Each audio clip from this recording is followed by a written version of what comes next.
Police ने 17 मार्च को हुए किडनैपिंग से जुड़े इस मामले का खुलासा करते हुए एसपी वैभव शर्मा ने कहा कि 17 मार्च को मुफस्सिल थाना क्षेत्र के मोरसंडा गांव से 4 अज्ञात लोगों द्वारा स्कॉर्पियो किराया पर लेकर शादी समारोह में जाने की बात बताकर ड्राइवर मोहम्मद मुख्तार और उनके सहयोगी मोहम्मद मुर्तजा को मालदा जाने के लिए हायर किया और स्कॉर्पियो सहित उसे किडनैप कर लिया। बाद में उनके परिजनों के से 10 लाख रुपए फिरौती की मांग करने लगे। तब जाकर परिजनों ने 19 मार्च को मुफस्सिल थाना में किडनैपिंग का मामला दर्ज करवाया। पुलिस की टेक्निकल टीम की मदद से किडनैपर का लोकेशन मालदा में मिला, जहां कटिहार पुलिस मालदा जाकर मुख्तार और मुर्तजा दोनों को सकुशल बरामद कर लिया है। साथ ही 2 किडनैपर और किडनैप में इस्तेमाल की गई स्कॉर्पियो और 50,000 रुपया को भी बरामद कर लिया है। एसपी वैभव शर्मा ने कहा कि 4 किडनैपरों ने मुख्तार और मुर्तजा को एक बंद कमरे में मारपीट करने के बाद उनके परिजनों से 6 लाख रुपए फिरौती के तौर पर ले लिया था, जिनमें 2 लोगों को कटिहार पुलिस के द्वारा गिरफ्तार कर लिया गया है। बाकी बचे आरोपी की गिरफ्तारी के लिए छापेमारी की जा रही है। वहीं किडनैप हुए मुख्तार और मुर्तजा ने अपनी आपबीती सुनाई।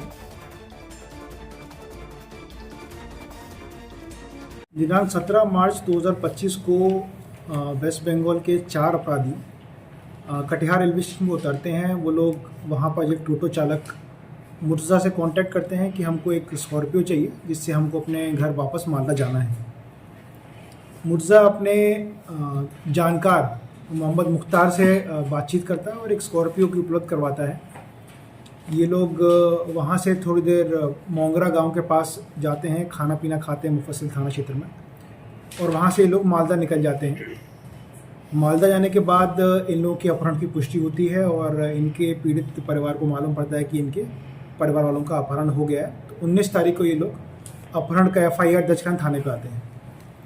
सूचना प्राप्त होते ही हम लोगों ने डेडिकेटेड टीम का गठन किया। जो इन्फॉर्मेशन हम लोगों के पास थी कि कहाँ से ये लोग टोटो से मुर्तजा आया, कहाँ पर इन लोगों ने खाना खाया, फिर हम लोगों ने CCTV फुटेज प्राप्त करना स्टार्ट किया और बैक ट्रैक करते हुए हम लोग मालदा तक पहुँचे।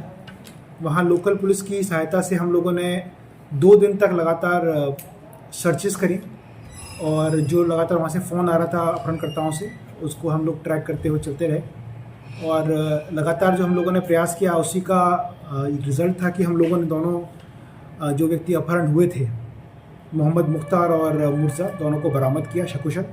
साथ ही साथ जो स्कॉर्पियो उन लोगों के साथ गई थी उसको भी हम लोगों ने वहाँ से बरामद किया और 2 अपराधी जो इस पूरे संगठित गिरोह के 7 मेंबर्स में से 2 थे, उनको हम लोगों ने गिरफ्तार भी किया है, जिनका नाम शाहिब शेख है। ये भी मालदा के रहने वाले हैं और साकिर हुसैन ये भी मालदा के वैष्णव नगर के रहने वाले हैं। तो उन दोनों को हम लोगों ने गिरफ्तार किया। इन लोगों के पास से कुछ पैसा भी बरामद किया है और वैष्णव नगर से ही हम लोगों ने इन लोगों की बरामदगी की और गिरफ्तारी करने के पश्चात हम लोग इन लोगों को आज वापस लाए। फिरौती कितना होगा? इन लोगों से 10 लाख रुपए की फिरौती मांगी गई थी और इसी क्रम में जो भी बातचीत हुई उसके क्रम में हम लोगों ने उनको ट्रैक करना स्टार्ट किया और इन दोनों को बरामद किया। कितना पैसा दिया गया था सर और कितना बरामद कुछ बरामद हुआ? हम लोग 50,000 रुपये बरामद कर लिए हैं और हम लोग का प्रयास है कि जो बचे हुए 5 अपराधी हैं उन लोगों को हम लोग जल्दी से जल्दी गिरफ्तार करें। इस 5 में से 4 अपराधी तो वो हैं जो कि स्टेशन पे उतरे और पूरी घटना को अंजाम दिया। 2 अपराधी वो हैं जिनके घर पे इन लोगों को रखा गया और 1 अपराधी ने सिम उपलब्ध कराकर इन लोगों को दिया, जिससे लगातार ये लोग बातचीत कर रहे थे।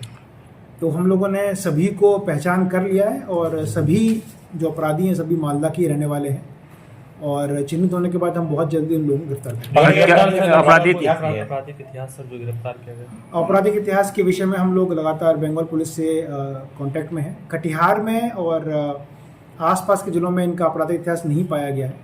बाकी अन्य जिलों में इनका आपराधिक इतिहास रहा है या कि नहीं रहा है, ये लोग पहले कभी कहीं और अपहरण किए हैं नहीं, इस विषय में बाकी जिलों से हम लोग जानकारी प्राप्त कर रहे हैं। सर, जो लोग रेंट पर गाड़ी लेकर जाते हैं उन लोग के लिए ये कितना बड़ा शॉकिंग है और किस बिंदुओं पर अलर्ट होना चाहिए?